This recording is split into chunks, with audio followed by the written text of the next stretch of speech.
दोस्तों, इलेक्शन के रिजल्ट जैसे कि आपको पता ही हैं, भारत को यहाँ पर तीसरी बार मोदी जी की लीडरशिप देखने को मिलेगी और उसी के बेसिस पे आज के इस वीडियो में हम बात करने जा रहे हैं पीएसयू स्टॉक्स की, यानी कि पब्लिक सेक्टर अंडरटेकिंग्स, दूसरी भाषा में जिनको बोला जाता है पब्लिक सेक्टर एंटरप्राइजेस कंपनीज जो आती हैं उनके स्टॉक्स की, यानी कि गवर्नमेंट कंपनीज के स्टॉक्स की। तो आज के इस वीडियो में हम जानेंगे 10 पीएसयू स्टॉक्स को और हम इन स्टॉक्स का टेक्निकल एनालिसिस करेंगे। मैं यहाँ पर सिर्फ सीपीएसई इंडेक्स की बात नहीं करूंगा। बेसिकली सीपीएसई इंडेक्स के अंदर 11 डिफरेंट पीएसयू स्टॉक्स आते हैं। मैं 10 डिफरेंट पब्लिक सेक्टर स्टॉक्स की बात करूंगा। बेसिकली क्या है इनका सीन और क्या आपको अभी इनमें अपनी इन्वेस्टमेंट्स करनी चाहिए या नहीं। तो बेसिकली अगर आपको एक ओवरव्यू देने के लिए सबसे पहले अगर मैं सीपीएसई इंडेक्स की ग्रोथ की ही बात करता हूं तो पिछले एक ही साल में इस इंडेक्स में 132% की ग्रोथ देखने को मिली है। यानी कि पब्लिक सेक्टर के जो स्टॉक्स हैं यहाँ पर लोगों को ज्यादा ग्रोथ देखने को मिल रही है और ये काफी ज्यादा डिमांड में भी है। लेकिन अगर मैं बात करता हूँ 3 जून यानी कि इलेक्शन रिजल्ट वाले डे की, तो जैसे कि यहाँ पर देखने को मिला सिर्फ एक ही दिन में इस इंडेक्स में हमें यहाँ पर 19% की गिरावट देखने को मिली और मार्केट के क्लोज होने तक ये गिरावट 15% पे जाके क्लोज हुई। इससे पहले कि हम वीडियो में आगे बढ़ें और इन स्टॉक्स की फर्दर बात करें, मैं यहाँ पर आपको क्लियर कर देना चाहता हूँ कि मैं आज के इस वीडियो में इन स्टॉक्स के फंडामेंटल्स में ज्यादा नहीं घुसूंगा। जिन स्टॉक्स के फंडामेंटल्स अच्छे नहीं है मैं यहाँ पर सिर्फ उन्हीं स्टॉक्स के फंडामेंटल्स की बात करूंगा जिससे कि आपको यहाँ पर क्लैरिटी मिले। बाकी मेनली हम चार्ट्स पे इन स्टॉक्स के लेवल्स की ही बात करेंगे कि करंटली ये स्टॉक्स कहाँ पर हैं और कहाँ पर जा सकते हैं। तो इससे पहले कि हम वीडियो में आगे बढ़ें और फर्दर जो दूसरे स्टॉक्स हैं उनकी बात करें, मैं यहाँ पर बात करना चाहूँगा कि अगर आप स्टॉक्स, ETF, म्यूचुअल फंड्स में या फिर IPOs में अपनी इन्वेस्टमेंट्स करना चाहते हैं या फिर अगर आप एक ट्रेडर हैं और ट्रेड करते हैं तो इन सभी चीज़ों के लिए आप यहाँ पर यूज़ कर सकते हैं एक जीरो ब्रोकरेज प्लेटफॉर्म जिसका नाम है M stock by Mirae Asset. M stock पे आपको मिलती है zero brokerage for life across all products, free intraday, free delivery, free F&O, free currency trading, free mutual funds, free IPOs and free margin facility. और ये सब कुछ आपको मिलता है लाइफ टाइम के लिए सिर्फ 999 की इस वन टाइम पेमेंट पे। प्लस आप यहाँ पर पा सकते हैं life time free annual maintenance charges bye paying additional ₹999 which is optional. Basically आप जो ब्रोकरेज के फॉर्म में बहुत सारा पैसा किसी प्लेटफॉर्म को पे करते हैं, आप वो सारा पैसा एम स्टॉक के जरिए यहाँ पर बचा सकते हैं। कैसे बचा सकते हैं ये मैं आपको समझा देता हूँ। एग्जाम्पल के लिए मान लीजिए कि आप एज अ ट्रेडर अगर दिन के 25 ऑर्डर प्लेस करते हैं और अगर आप मंथ में 20 डेज ट्रेडिंग करते हैं और अगर आपका ब्रोकर आपसे चार्ज करता है 20 रुपीज पर ट्रेड, तो अगर हम इस पूरे अमाउंट को एक साल के लिए कैलकुलेट करते हैं तो ये अमाउंट बन जाता है लगभग 1,20,000 रुपए,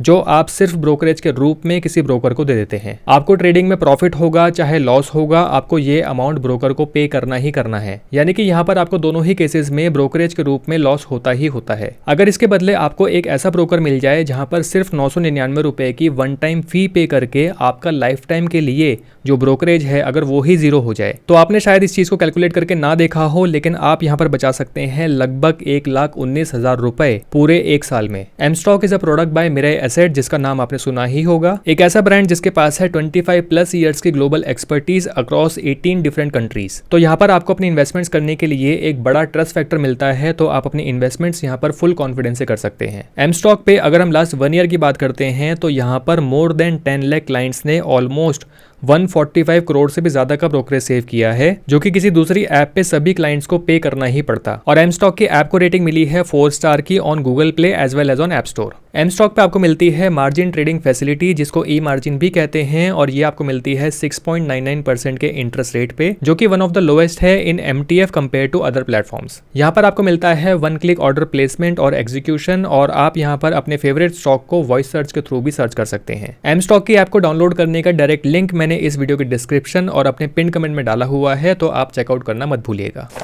ओके, तो आज का दिन है 5 जून 2024, यानी कि इलेक्शन रिजल्ट्स का नेक्स्ट डे, जिस दिन मैं इस वीडियो को रिकॉर्ड कर रहा हूं। और हम बात करते हैं अपने सबसे पहले स्टॉक की, जिसका नाम है SBI यानी कि स्टेट बैंक ऑफ इंडिया। तो मैंने यहाँ पर ओपन किया है SBI का डे चार्ट। मैंने यहाँ पर डे सेलेक्ट किया हुआ है, और अगर मैं इस चार्ट को थोड़ा सा यहाँ पर जूम आउट करता हूँ, सबसे पहले हम प्रीवियस डेटा को देखते हैं, तो हम देख सकते हैं कि अगर मैं इस वाले पॉइंट की बात करता हूं, यानी कि ये पॉइंट है नवंबर 2010 का, यहां से लेके अगर मैं आगे तक की बात करता हूं, यहां पर इसका प्राइस था 351 का। और अगर मैं बात करता हूं सेम इसी वाले पॉइंट की, यानी कि ये हमारी डेट है लगभग 12 मई 2021 की, और यहां पर भी हम देख सकते हैं कि इसका प्राइस है 351 के आसपास का। यानी कि इस 11 साल के पूरे ड्यूरेशन में SBI ने यहाँ पर कुछ खास रिटर्न्स अपने इन्वेस्टर्स को नहीं दिए थे। यहाँ पर हम लगातार इस स्टॉक में कंसोलिडेशन देख सकते हैं। और अगर मैं रिसेंट समय की बात करता हूं, यानी कि जहां से हमें इस प्राइस में एक सही मूवमेंट दिखाई दिया है, तो आप देख सकते हैं कि मैंने यहां पर एक राइजिंग वेज ड्रॉ किया है। मैंने इन सभी पॉइंट्स को ज्वाइन किया है और नीचे वाले जो पॉइंट्स हैं इनको मैंने ज्वाइन किया है और SBI हमें लगातार इसी रेंज के अंदर यानी कि इसी राइजिंग वेज के अंदर ट्रेड करता हुआ दिखाई दे रहा है और उसके बाद हमें यहाँ पर SBI में एक ब्रेकआउट देखने को मिला था। ऑल्दो जब भी राइजिंग वेज होता है तो ऐसे केस में हमें स्टॉक हमेशा नीचे की तरफ ब्रेकडाउन करते हुए दिखाई देते हैं और ब्रेकडाउन करने के बाद फिर जाके हमें यहाँ पर ये कहीं ब्रेकआउट करते हुए दिखाई देते हैं और उसके बाद ये ऊपर की तरफ मूवमेंट दिखाते हैं। लेकिन हो सकता है कि क्योंकि पूरे 11 साल की ड्यूरेशन में इस स्टॉक ने अपने इन्वेस्टर्स को कुछ खास रिटर्न्स नहीं दिए थे, इसलिए हो सकता है कि इस तरह का जो हमें अनएक्सपेक्टेड मूव दिखाई दे रहा है इस स्टॉक में ये हमें देखने को मिला होगा। दूसरी तरफ अगर हम बात करते हैं इस स्टॉक के फंडामेंटल्स की तो SBI के फंडामेंटल्स काफ़ी ज़्यादा इंप्रूव हुए हैं। अगर हम बात करते हैं इसके NPA की तो नेट NPA रेशियो अगर आप देखेंगे तो ये लगातार हमें यहाँ पर डिक्रीज होता हुआ दिखाई दिया है, जो कि बहुत अच्छी बात है। 2019 में जहाँ पर ये था सिर्फ 3.01% का, तो 2023 में हमें ये 0.67% का देखने को मिला है। और दूसरे रेशियोज़ की अगर हम बात करते हैं तो यहाँ पर हम देख सकते हैं कि जो इसका PE रेशियो है जो पहले कभी 330 था 2019 के आसपास, वो हमें अभी देखने को मिल रहा है 9.31 का।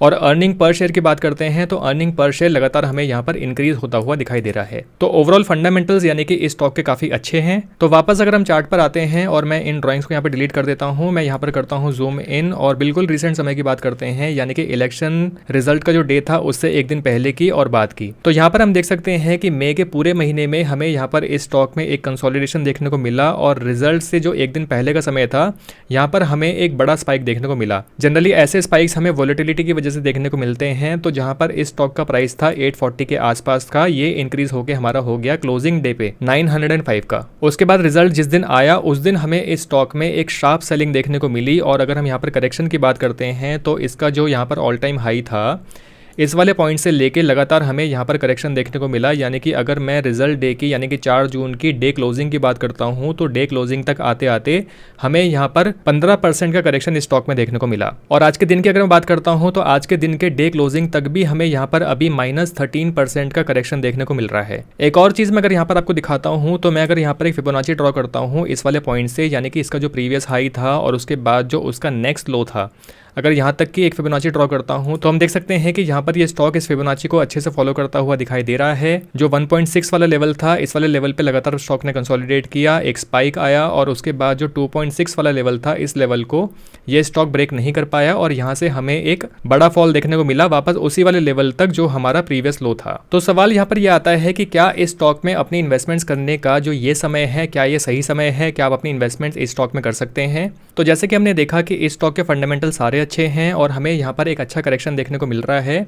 ऑलमोस्ट 15% का करेक्शन हमें अगर हम इसके पीक की बात करते हैं तो वहाँ से हमें देखने को मिल रहा है। अगर हम पीक तक नहीं भी जाते हैं तो मुझे लगता है कि अगर आप अपनी इन्वेस्टमेंट इस स्टॉक में आज के टाइम पे करते हैं तो यहाँ पर आपको जो इसके प्रीवियस लेवल्स थे, कल के दिन जब मार्केट ओपन होगी और अगर ये स्टॉक आपको यहाँ पर अगर मैं बात करता हूँ कि अगर 800 के लेवल से लेके 795 या 790 के लेवल पे आपको मिल जाता है तो मेरे ख्याल से आप यहाँ पर एक बाइंग अपनी कर सकते हैं। बहुत बड़ा अमाउंट आपको यहाँ पर अभी इन्वेस्ट करने की जरूरत नहीं है क्योंकि मार्केट अभी कुछ समय तक वोलेटाइल रह सकती है। इस स्टॉक में लगातार आपको अप्स एंड डाउन्स देखने को मिल सकते हैं। नेक्स्ट टारगेट की अगर हम बात करते हैं तो जैसे कि मैंने आपको कहा कि अगर ये स्टॉक आपको 800 के नीचे के प्राइस पे मिल जाता है तो आप यहाँ पर एंट्री ले सकते हैं और नेक्स्ट टारगेट आपको यहाँ पर मिल सकता है 840 के आसपास का, जो कि इसका प्रीवियस नॉर्मल हाई था। अगर मैं यहाँ पर इस वाले स्पाइक की और इलेक्शन रिजल्ट के बाद जो यहाँ पर हमें करेक्शन देखने को मिला है, अगर इन सब की बात मैं नहीं भी करता हूँ तो यहाँ पर आपको नेक्स्ट टारगेट 840 के आसपास का मिल सकता है, जो कि मार्केट के हिसाब से इसका रीजनेबल और सही प्राइस हमें देखने को मिल रहा था। वहीं अगर हम इस स्टॉक के करेक्शन की बात करते हैं तो क्या ये स्टॉक यहाँ पर फर्दर करेक्ट हो सकता है? अगर हो सकता है तो कहाँ तक हो सकता है?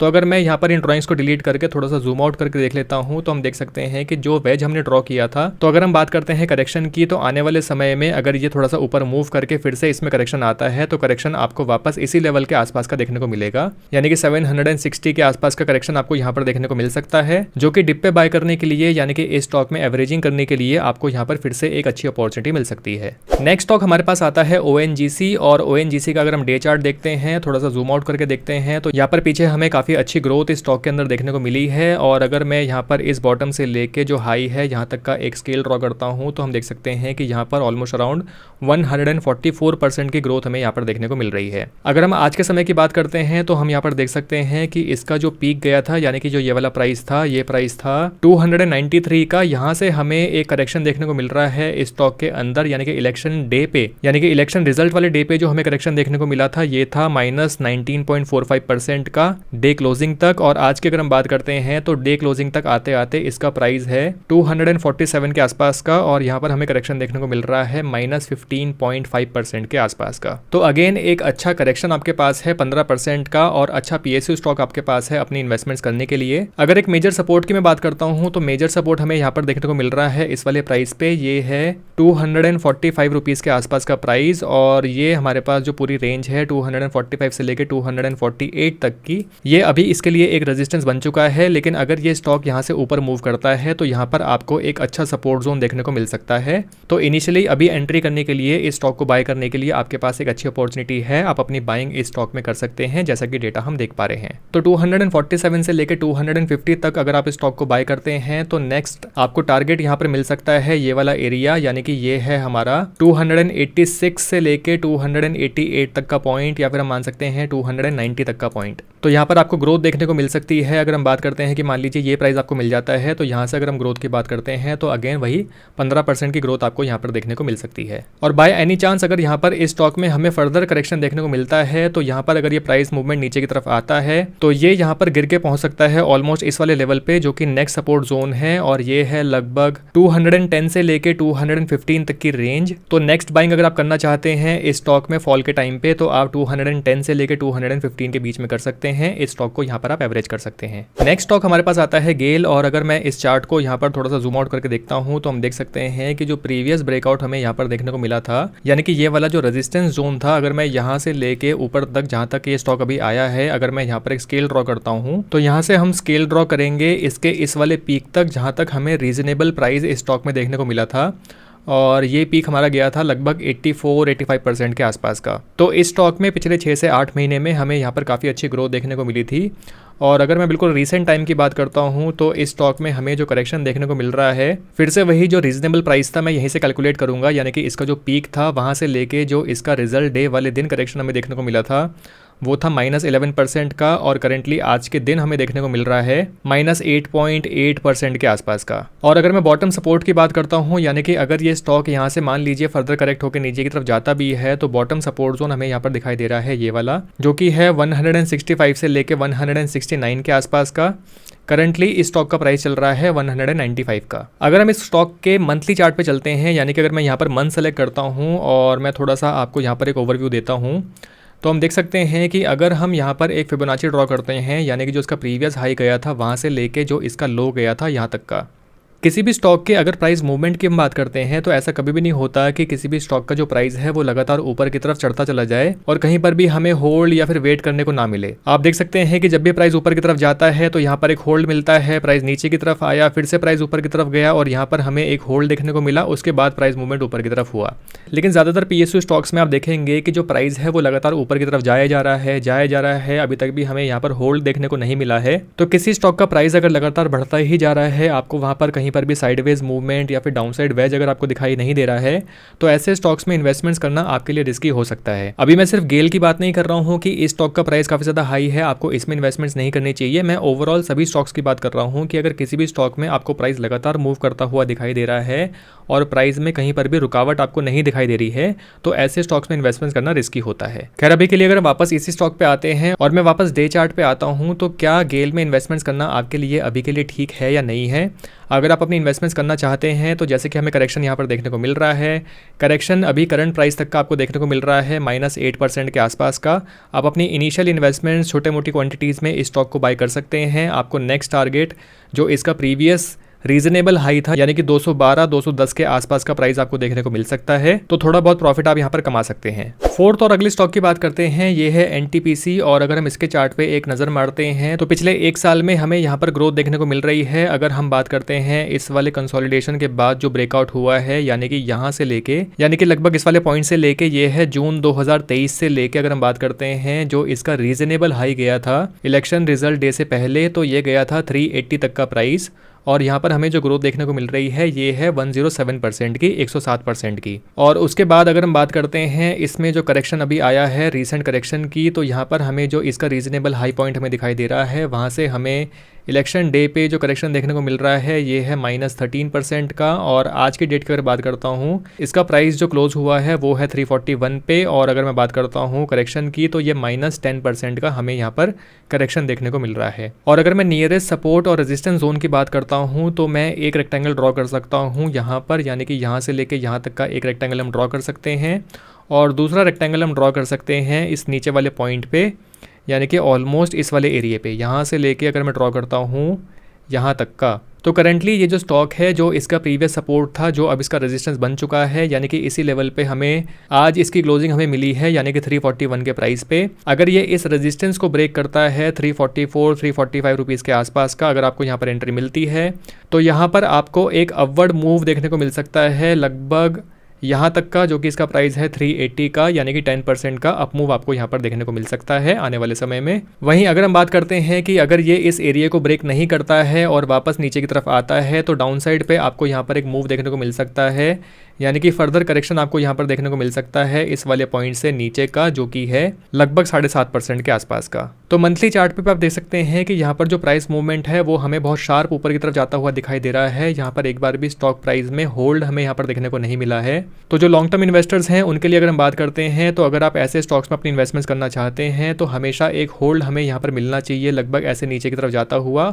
उसके बाद स्टॉक प्राइस हमें फिर से ऊपर की तरफ जाता हुआ दिखाई देता है। तो अगर जो लॉन्ग टर्म इन्वेस्टर्स हैं, अगर मैं उनके पर्सपेक्टिव से बात करता हूं, तो अगर आपको ऐसे स्टॉक्स में जहां पर अप मूव बहुत अच्छा देखने को मिला है, अगर ऐसे स्टॉक्स में आपको 15, 20 या 25% तक का करेक्शन देखने को मिलता है, यानी कि आपके पास एक अच्छी बाइंग अपॉर्चुनिटी आपको मिल जाती है कि ऐसे डिप्स पे आप अपनी इन्वेस्टमेंट्स ऐसे स्टॉक्स में कर सकते हैं। और जैसे कि मैंने बताया और जैसे कि हमें देखने को मिल रहा है, ऑलमोस्ट सभी PSU स्टॉक्स हमें काफ़ी ओवर वैल्यूड देखने को मिल रहे हैं। प्राइस इनके जो हैं वो लगातार काफ़ी ज़्यादा इंक्रीज़ हुए हैं। तो जब प्राइस काफ़ी ज़्यादा किसी स्टॉक का इंक्रीज़ होता है, तो यहाँ पर जो रिस्क है वो इन्वेस्टमेंट्स पे वो भी काफ़ी ज़्यादा इंक्रीज़ कर जाता है। तो अगर ऐसे स्टॉक्स में आप अपनी इन्वेस्टमेंट्स करना चाहते हैं, तो आपको काफ़ी सोच समझकर छोटी क्वांटिटीज़ में अपनी इन्वेस्टमेंट्स यहाँ पर करनी चाहिए। लगातार डिप्स पे आपको अपनी इन्वेस्टमेंट्स यहाँ पर करनी चाहिए, जिससे कि लॉन्ग टर्म में आने वाले समय में आपको यहाँ पर कुछ भी अच्छा प्रॉफिट देखने को मिल सके। तो वापस अगर डे चार्ट की बात करते हैं, तो अभी इनिशियली आप अपनी इन्वेस्टमेंट्स इस स्टॉक में कर सकते हैं, छोटी क्वांटिटीज से कर सकते हैं। 341 का प्राइस अभी इसका क्लोज हुआ है। 341 से लेके 345 के बीच में आप इस स्टॉक में बाइंग कर सकते हैं। आपको यहाँ पर जो नेक्स्ट प्राइस मूवमेंट है वो 372 375 तक का मिल सकता है। तो छोटे ड्यूरेशन में हो सकता है आपको यहाँ पर 8% या फिर 10% तक का प्रॉफिट देखने को मिल जाए, लेकिन लॉन्ग टर्म में आपको यहाँ पर अपनी पोजीशन लगातार बिल्ड करनी होगी। जब भी आपको ऐसे स्टॉक्स में डिप्स देखने को मिलते हैं, आपको यहाँ पर अपनी बाइंग्स लगातार करनी होंगी। नेक्स्ट स्टॉक हमारे पास आता है HAL यानी कि हिंदुस्तान एरोनॉटिक्स लिमिटेड। और अगर मैं इस स्टॉक की पिछले 1 साल की ग्रोथ की बात करता हूं, तो 5 जून 2023 से अगर मैं इसके पीक की बात करता हूं, जहां तक ये स्टॉक हमें देखने को मिला था, तो इस स्टॉक में ग्रोथ हमें देखने को मिल रही है 242% की। और अगर मैं बिल्कुल रीसेंट टाइम की बात करता हूं कि हमें यहाँ पर कितना करेक्शन देखने को मिला है, तो यहाँ पर हम देख सकते हैं कि इसका जो नॉर्मल हाई था इलेक्शन रिजल्ट से पहले, वहां से लेके जो इसका बॉटम था जहां पर हमें करेक्शन देखने को मिला था, इवन आज के दिन तक भी हमें यहाँ पर -27% का करेक्शन देखने को मिला था। और डे एंड तक आते आते ये करेक्शन हमें यहाँ पर देखने को मिल रहा है -19% का। और अगर मैं सपोर्ट जोन की बात करता हूँ, तो ये वाला जो एरिया आपको दिखाई देगा, ये रेक्टेंगल है इसका सपोर्ट जोन, यानी कि इसका जो ये प्राइस है 3960 से लेके 4040 तक का, ये इसका एक सपोर्ट जोन है, जहां से हमें ये ऊपर की तरफ मूव करता हुआ दिखाई दे रहा है। तो अपने हाइस के मुकाबले यहाँ पर आपको एक थोड़ी बेटर अपॉर्चुनिटी मिल रही है कि आप अपनी एंट्री इस स्टॉक में बना सकते हैं। और आने वाले समय में, यानी कि कुछ समय में हो सकता है कि आपको यहाँ पर ऑलमोस्ट अराउंड 15% या 18% तक का प्रॉफिट देखने को मिल जाए। अगर हम मंथली चार्ट की बात करते हैं, तो यहाँ पर हमें एक शार्प अपमूव देखने को मिल रहा है। एक बार भी स्टॉक ने कहीं पर भी बीच में होल्ड नहीं लिया है। जनरली जैसे कि मैंने आपको बताया था कि स्टॉक में हमेशा एक होल्ड आपको मिलना चाहिए अगर आप लॉन्ग टर्म के लिए अपनी इन्वेस्टमेंट्स करना चाहते हैं। इस होल्ड में जितने भी बार आपको डिप्स देखने को मिलते हैं, इन डिप्स पे आप अपनी पोजीशन बना सकते हैं, जिससे कि फर्दर जब ये स्टॉक आगे की तरफ मूव करता है आने वाले समय में कुछ सालों में, तो आपको यहाँ पर अच्छा प्रॉफिट देखने को मिल सकता है। बाकी डे चार्ट पे अगर हम एंट्री की बात करते हैं तो अगर ये स्टॉक आपको लगभग 4400 रुपीज़ के लेवल के आसपास पे मिल जाता है, 4410 या 15 रुपीज़ के लेवल के आसपास अगर आपको मिल जाता है तो आप यहाँ पर अपनी इनिशियल एंट्री ले सकते हैं। और एंट्री लेने के बाद शॉर्ट टर्म में हो सकता है कि आपको यहाँ पर 14 से 15% तक का प्रॉफिट आपको यहाँ पर देखने को मिल जाए। अगर ये डाउन साइड आता है तो आप इस वाले सपोर्ट जोन में फिर से बाइंग कर सकते हैं, यानी कि -7% -8% तक भी नीचे जाता है, यानी कि 4000 के आसपास के लेवल पे अगर ये जाता है तो आप यहाँ पर फिर से इस स्टॉक में अपनी एवरेजिंग कर सकते हैं। नेक्स्ट स्टॉक हमारे पास आता है BDL यानी कि भारत डायनेमिक्स लिमिटेड। और इस स्टॉक में रिसेंटली ही हमें काफ़ी बड़े कंसोलिडेशन के बाद एक अपमूव देखने को मिला था। और अगर मैं इस अपमूव की बात करता हूं, यानी कि जहां से हमें ऑलमोस्ट एक ब्रेकआउट देखने को मिला है, तो अगर इस स्टॉक में जो इसका प्रीवियस बॉटम गया था, अगर हम यहां से बात करते हैं जो इसका टॉप गया है यहां तक की, जो कि इसका रीजनेबल हाई है, तो यहाँ पर हमें ग्रोथ देखने को मिल रही है 84.71% की। और ये ग्रोथ सिर्फ 21 डेज में यानी कि सिर्फ एक महीने के अंदर अंदर हमें दिखाई दी है। अच्छी बात यह है कि करंटली ये स्टॉक आपको एक अच्छी वैल्यूएशन पे मिल रहा है, यानी कि यहाँ पर जो हमें करेक्शन देखने को मिला है वो भी अच्छा देखने को मिला है। और यहाँ पर ये पहुँचा है -21% पे। तो 20% का करेक्शन आपको इस स्टॉक में देखने को मिल रहा है, यानी कि अगर आप एंट्री लेना चाहते हैं इस स्टॉक के अंदर तो आपके पास ये एक अच्छा बाइंग जोन है जहाँ पर आप अपनी एंट्री ले सकते हैं। और जो एंट्री एरिया आपको यहाँ पर देखने को मिल रहा है, अगर आपको ये स्टॉक 1280 से लेके 1300 के बीच में मिल जाता है तो आप यहाँ पर अपनी बाइंग कर सकते हैं। और अगर ये स्टॉक फर्दर यहाँ पर फॉल होता है तो इसका जो प्रीवियस सपोर्ट जोन है, यानी कि जो ये वाला एरिया है, जो नेक्स्ट सपोर्ट जोन हमें यहाँ पर देखने को मिल रहा है, ये अगर यहाँ से नीचे की तरफ आता है तो ऑलमोस्ट अराउंड 1050 रुपीज़ तक के आसपास के प्राइस पर हमें मिल रहा है। हो सकता है यहाँ से बाउंस बैक होकर ये फिर से हमें ऊपर की तरफ जाता हुआ दिखाई दे। तो करंटली इसका जो प्राइस है वो, क्योंकि हमें इसका जो हाई है और जो नेक्स्ट सपोर्ट जोन है उसके बीच में हमें दिखाई दे रहा है, तो आप अपनी इनिशियल बाइंग यहाँ पर इस स्टॉक में इसी प्राइस पे कर सकते हैं। जैसे कि मैंने आपको बताया कि 1280 और 1300 रुपये के आसपास के प्राइस पे आप इसमें बाइंग कर सकते हैं।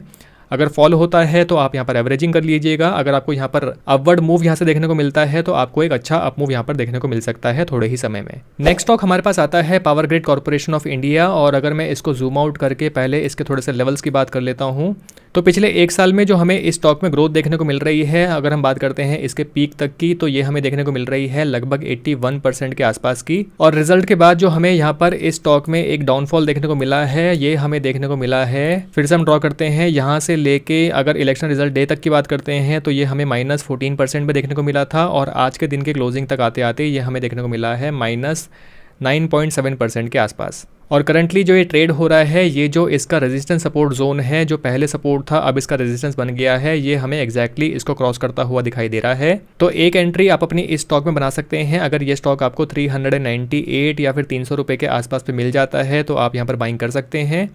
अगर यहाँ पर आपको अपमूव देखने को मिला तो छोटे समय में अपमूव आपको यहाँ पर देखने को मिल सकता है लगभग 8 या 9% के आसपास का। और जो नेक्स्ट सपोर्ट जोन है, अगर ये नीचे की तरफ आता है यहाँ से, तो ये सपोर्ट जोन आपको देखने को मिलेगा, यानी कि इस वाले लेवल पे ये फिर से वही -9% के आसपास का है। तो अगर ये आपको इस वाले जोन में मिलता है, यानी कि 268-70 रुपीज़ के आसपास पे आपको आता हुआ दिखाई देता है, तो आप यहाँ पर फिर से अपनी एवरेजिंग कर सकते हैं। तो एक तरह से जो इसका प्राइस है अभी वो थोड़ा सा मिडिल पे है। आप अपनी इनिशियल बाइंग यहाँ पर छोटी क्वांटिटी में कर सकते हैं अगर आप इस स्टॉक में अपनी एक एंट्री बनाना चाहते हैं। नीचे की तरफ आता है तो आप यहाँ पर बाइंग करके एवरेजिंग कर सकते हैं। ऊपर की तरफ आता है तो जैसे मैंने आपको बताया कि यहाँ पर 8-9% तक का आपको यहाँ पर प्रॉफिट देखने को मिल सकता है। बाकी जैसे कि मैंने बताया कि अगर मैं यहाँ पर मंथली चार्ट पे जाता हूँ, तो अगर आप लॉन्ग टर्म के लिए अपनी पोजीशन बिल्ड करना चाहते हैं तो ये ज़रूरी है कि कोई भी स्टॉक जो लगातार ऊपर की तरफ जा रहा है, ज़रूरी है कि हमें यहाँ पर एक होल्ड या फिर एक साइडवेज मूव हमें देखने को मिले। इस साइडवेज मूव में आप अपनी पोजीशन बिल्डअप कर सकते हैं, जिससे कि जब ये आगे चल के एक फिर से हमें फर्दर अप मूव देखने को मिलता है तो आपको यहाँ पर प्रॉफिट देखने को मिल सकता है लॉन्ग टर्म में। नेक्स्ट स्टॉक हमारे पास आता है कोल इंडिया। इसकी भी कहानी हमें सेम ही दिखाई दे रही है। अगर हम नीचे के सपोर्ट जोन की बात करते हैं तो वो है ये वाला एरिया, 400 रुपए से लेकर 410 रुपए तक का एरिया। और अगर हम पिछले एक साल की ग्रोथ की बात करते हैं तो हम यहाँ पर स्केल ड्रॉ कर सकते हैं। जून 2023 से लेके जो इसका पीक हमें देखने को मिला था, रीजनेबल पीक, ये था लगभग 121% पे। और अभी यहाँ पर हमें इस स्टॉक में जो करेक्शन देखने को मिल रहा है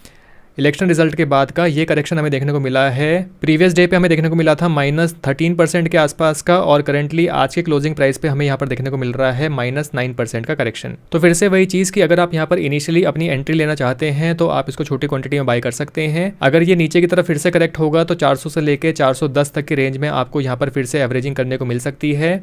और अगर ये यहाँ से ऊपर की तरफ जाएगा तो आपको यहाँ पर छोटे ड्यूरेशन में एक यहाँ पर प्रॉफिट देखने को मिल सकता है, लगभग 9% के आसपास का। नेक्स्ट स्टॉक हमारे पास आता है SJVN, और अगर मैं जून 2023 से लेके अभी तक की ग्रोथ की बात करता हूँ तो इस स्टॉक का जो ऑल टाइम हाई गया था, यहाँ तक पे हमें ग्रोथ देखने को मिली थी लगभग 345% की विद इन 1 ईयर। और अगर मैं आज के समय की बात करता हूँ, यानी कि हमें यहाँ पर कितना करेक्शन देखने को मिल रहा है, तो अगर मैं इस पीक से लेके यहाँ तक भी ड्रॉ करता हूँ तो यहाँ पर हमें करेक्शन देखने को मिल रहा है -26% का। और अगर मैं यहाँ पर एक सपोर्ट की बात करता हूँ तो हम इस वाले एरिया को एक सपोर्ट यहाँ पर मान सकते हैं कि ये इसका सपोर्ट जोन है, और ये हमें इस जगह से ही सपोर्ट लेता हुआ दिखाई दे रहा है और एक अपमूव हमें दिखाई दे रहा है। तो अगर आप इस स्टॉक में अपनी एंट्री बनाते हैं इसी लेवल पे, यानी कि 126 पे आज ये क्लोज हुआ है, तो अगर आपको ये 126 या 128 के आसपास मिल जाता है तो यहाँ पर आपको एक अपमूव देखने को मिल सकता है लगभग इस वाले एरिया पे, यानी कि 15% तक का अपमूव आपको यहाँ पर देखने को मिल सकता है। और अगर हम डाउन साइड की बात करते हैं तो यहाँ से जो इसका नेक्स्ट सपोर्ट जोन है, यानी कि वो -7% या फिर 8% के आसपास पे है। अगर ये आपको नीचे के जो प्राइस लेवल हैं यानी कि 114-15 के आसपास अगर आपको मिलता है तो आप यहाँ पर अपनी एवरेजिंग स्टॉक में यहाँ पर फिर से बना सकते हैं अगर डाउन साइड आता है। मंथली चार्ट पे अगर हम एक नज़र मार लेते हैं तो हम यहाँ पर देख सकते हैं कि इस स्टॉक में जो ग्रोथ हमें देखने को मिली है वो एक मतलब अनरियलिस्टिक सी ग्रोथ है। एक स्ट्रेट लाइन हमें ऊपर की तरफ यहाँ पर जाती हुई दिखाई दे रही है, जो कि किसी भी स्टॉक के लिए एक अच्छी बात नहीं है। अगर आपको ऐसे किसी भी स्टॉक में प्राइस मूवमेंट देखने को मिलता है, यानी कि वहाँ पर उस स्टॉक में जो आपका रिस्क लेवल है वो बहुत ज़्यादा बढ़ जाता है। अगर ऐसे बढ़ते हुए स्टॉक में कोई अपनी एंट्री लेता है तो यहाँ पर उसको कभी कभी अच्छा खासा लॉस देखने को मिल सकता है। और जैसे कि मैंने कहा था कि अगर आप लॉन्ग टर्म के लिए अपनी पोजीशन किसी स्टॉक में बिल्ड करना चाहते हैं तो ज़रूरी है कि वो साइडवेज मूव करे, उसके बाद ऊपर की तरफ जाए। तो इस स्टॉक में आप इनिशियली अगर मैं डे चार्ट पर बात करता हूँ तो आप अपनी एंट्री ले सकते हैं और ओवर द टाइम आप अपनी पोजीशन यहाँ पर बिल्डअप कर सकते हैं। अगर ये इस लेवल पे आता है तो आप एवरेजिंग कर सकते हैं, अगर ये इस लेवल पे आता है तो फिर से आप अपनी एवरेजिंग कर सकते हैं। और वैसे अगर मैं SJVN के फंडामेंटल्स की बात करता हूं तो स्टॉक में भले ही यहां पर हमें प्राइस मूवमेंट काफ़ी ज़्यादा देखने को मिला है, बहुत ही छोटे ड्यूरेशन में काफ़ी बड़ा प्राइस मूवमेंट देखने को मिला है, लेकिन अगर हम फंडामेंटल्स की बात करते हैं तो वो कुछ खास हमें देखने को नहीं मिलेंगे।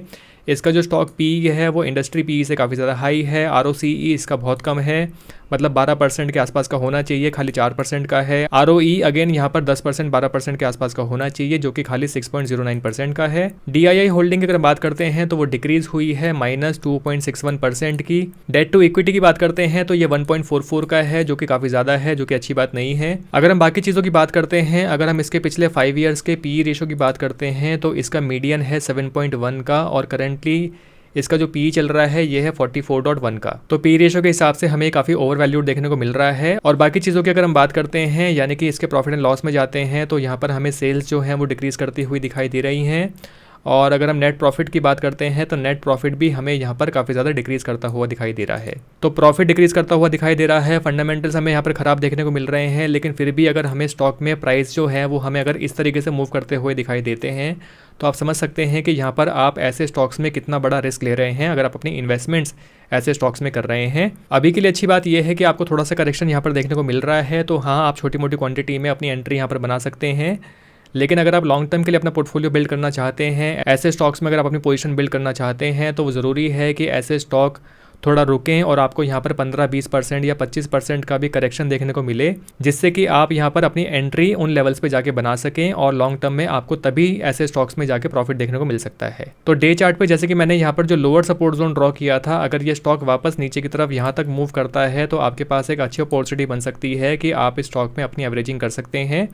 -22% 23% के आसपास अगर ये डाउन साइड पे आता है तो एक अच्छी अपॉर्चुनिटी आपको यहाँ पर मिल सकती है। नेक्स्ट स्टॉक हमारे पास आता है NBCC, और अगर मैं पिछले 1 साल की ग्रोथ की बात करता हूँ तो जून 5 2023 से लेके जो इसका पीक गया था वहाँ तक पे हमें यहाँ पर ग्रोथ देखने को मिल रही है 316% की। और अगर मैं उसी पॉइंट से करेक्शन की बात करता हूँ तो आज के टाइम पे ये स्टॉक मिल रहा है आपको लगभग 25 या 26% के डिस्काउंट पे। और जैसे कि हमें यहाँ पर एक ऑब्जर्वेशन देखने को मिल रहा है कि अगर मैं यहाँ पर एक पैरेलल चैनल ड्रॉ करता हूँ, यानी कि इस पॉइंट से लेके अगर मैं इनको ज्वाइन करता हूँ और इसको एक्सटेंड करता हूँ, तो यहाँ पर हमें ये स्टॉक इस चैनल के अंदर मूव करता हुआ दिखाई दे रहा था। इलेक्शन रिजल्ट्स के बाद ही इस स्टॉक ने इस चैनल को ब्रेक किया है और ये चैनल इसके लिए फिर से एक रेजिस्टेंस का जोन बन सकता है। अगर मैं यहाँ पर एक और सपोर्ट जोन की बात करता हूँ तो हो सकता है कि आपको इस स्टॉक में जो प्राइस मूवमेंट है लगभग इस वाले पॉइंट तक देखने को मिले, यानी कि जहाँ पर ये अभी है इसका प्राइस चल रहा है 130 का। तो अगर आप इसमें एंट्री लेते हैं 130 पे तो हो सकता है कि आपको यहाँ पर जो अप मूव है वो 8% 9% तक का आपको देखने को मिले, और इस सपोर्ट जोन पे आके हो सकता है कि इस स्टॉक में हमें फिर से एक डाउनसाइड देखने को यहाँ पर हमें मिल सकता है। तो अगर प्राइस आपको इस वाले रेजिस्टेंस के बाद नीचे की तरफ आता हुआ दिखाई देता है तो आप वेट कर सकते हैं फिर से इस वाले लेवल पे जाने की। यानी कि ये जो प्राइस है ये लगभग 124 125 रुपए तक का प्राइस है। तो अगर ये स्टॉक आपको नीचे आता हुआ इसी लेवल को टेस्ट करता हुआ मिलता है तो आप अपनी एवरेजिंग यहाँ पर फिर से कर सकते हैं। तो अभी के लिए हो सकता है कि अगर आप इस स्टॉक में अपनी एंट्री लेते हैं तो आपको 5% 8% तक की ग्रोथ यहाँ पर देखने को मिल जाए, जैसे कि हमें चार्ट में देखने को मिल रहा है। सपोर्ट जोन जो हमने ड्रॉ किया है और जो रेजिस्टेंस जोन हमने ड्रॉ किया है तो ये दोबारा जाके उस रेजिस्टेंस को टेस्ट कर सकता है। लेकिन लॉन्ग टर्म के लिए मुझे लगता है कि आपको यहाँ पर अपनी पोजीशन बिल्ड करनी पड़ेगी। जितनी बार भी डिप्स आपको इस स्टॉक में देखने को मिलते हैं, अगर आप इस स्टॉक के साथ चलना चाहते हैं तो आपको डिप्स पे इन स्टॉक्स की बाइंग करनी पड़ेगी। तो दोस्तों अगर मैं बात करता हूँ PSU स्टॉक्स की, तो पिछले एक साल में पिछले 6 महीने की अगर हम बात करते हैं तो हमें यहाँ पर PSU स्टॉक्स में काफ़ी ज़्यादा ओवर वैल्यूएशन देखने को मिल रही है। मतलब ऐसा लगता है कि जितनी वैल्यू इन स्टॉक्स की होनी चाहिए थी उसके पार इनकी वैल्यू चली गई है। यहाँ पर जो हमें स्टॉक के प्राइसिंग्स देखने को मिल रही हैं वो काफ़ी ज़्यादा हाई देखने को मिल रही है, जिसकी वजह से इससे पहले मैंने कभी भी किसी भी PSU स्टॉक की अपनी किसी भी वीडियो में बात नहीं की थी, क्योंकि हमेशा वैल्यूएशन हमें यहाँ पर हाई देखने को मिल रही थी। और जब वैल्यूएशन इतनी ज़्यादा हाई होती है किसी स्टॉक्स के अंदर, लगातार हमें अपसाइड में प्राइस मूवमेंट देखने को मिलता है, तो ऐसे स्टॉक्स में आपका जो रिस्क है वो काफ़ी ज़्यादा इंक्रीज कर जाता है। तो एक तरह से मैं यहाँ पर वेट कर रहा था इलेक्शन रिजल्ट्स की, क्योंकि ऐसे इवेंट्स के बाद ऐसे स्टॉक्स में PSU स्टॉक्स में हमें अच्छा करेक्शन देखने को मिलता है, क्योंकि सबसे ज़्यादा प्रॉफिट बुकिंग ऐसे ही स्टॉक्स में होती है। अच्छी बात यह है कि जिन 10 स्टॉक्स की हमने बात करी है, इन स्टॉक्स में हमें यहाँ पर मिनिमम 8% से लेके 12% या फिर 15% तक का करेक्शन हमें देखने को मिल रहा है। तो अगर आप इनिशियली अपनी बाइंग करना चाहते हैं इनमें से किसी स्टॉक में, अगर आपको वो स्टॉक फंडामेंटली सही दिखाई दे रहा है, आपको लग रहा है कि वो स्टॉक आपके लिए फ्यूचर में बेनिफिशियल हो सकता है, तो उस स्टॉक में आप अपनी एंट्री ले सकते हैं। और जैसे कि हमने सपोर्ट जोन्स ड्रॉ किए थे, अगर वापस वो स्टॉक उन सपोर्ट जोन्स को टच करता है या उसके आसपास ट्रेड करता हुआ आपको दिखाई देता है तो आप फिर से इन स्टॉक्स में अपनी एवरेजिंग कर सकते हैं। अगर आप इंडिविजुअल स्टॉक्स में अपनी इन्वेस्टमेंट्स नहीं करते हैं तो आप CPSE ETF के थ्रू भी अपनी इन्वेस्टमेंट्स कर सकते हैं। ऑल्दो CPSE ETF के अंदर SBI स्टॉक नहीं आता है तो उसके अंदर आपको सेपरेटली अपनी इन्वेस्टमेंट्स करनी होंगी। तो इंडिविजुअल स्टॉक पिकिंग की जगह आप डायरेक्टली CPSE ETF के थ्रू भी अपनी इन्वेस्टमेंट्स इन स्टॉक्स में कर सकते हैं। इनमें से किसी भी स्टॉक में अपनी इन्वेस्टमेंट्स करने से पहले ये जरूरी है कि आप अपना खुद का एनालिसिस जरूर करें। जैसे कि मैंने कहा कि इन स्टॉक्स में से कुछ स्टॉक ऐसे हैं जो आपके लिए रिस्की हो सकते हैं। ओवर द टाइम आप छोटे छोटे इन्वेस्टमेंट्स के थ्रू जब भी आपको डिप्स इनमें से किसी भी स्टॉक में देखने को मिलते हैं तो इन स्टॉक्स में आप अपनी पोजीशंस बना सकते हैं लॉन्ग टर्म के लिए। और अगर आप एक ऐसा प्लेटफॉर्म सर्च कर रहे हैं जहां पर आप लाइफ टाइम के लिए जीरो ब्रोकरेज के साथ ट्रेडिंग और इन्वेस्टमेंट्स कर पाएं, तो आप M स्टॉक को चेकआउट करना मत भूलिएगा। इसका लिंक आपको डिस्क्रिप्शन और मेरे पिन कमेंट में मिल जाएगा। आई होप ये वीडियो आपके लिए हेल्पफुल रही होगी। अगर वीडियो आपको अच्छी लगी है तो इसको लाइक करके मुझे जरूर बताएं, और स्टॉक्स, म्यूचुअल फंड्स और ETFs की एनालिसिस की और भी वीडियोस देखने के लिए चैनल को सब्सक्राइब करना मत भूलिएगा। जल्दी ही मिलेंगे नेक्स्ट वीडियो में। Thank you for watching. Investments in securities markets are subject to market risks. Read all the related documents carefully before investing.